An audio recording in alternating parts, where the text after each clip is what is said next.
Hello guys, এই দেখো, এটা হচ্ছে গোবর, যেটাতে তৈরি হচ্ছে গোইঠা।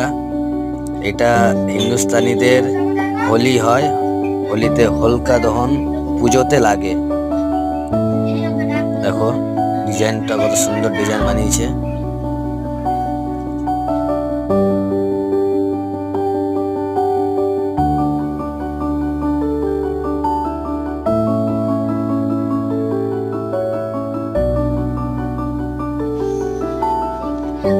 দেখো,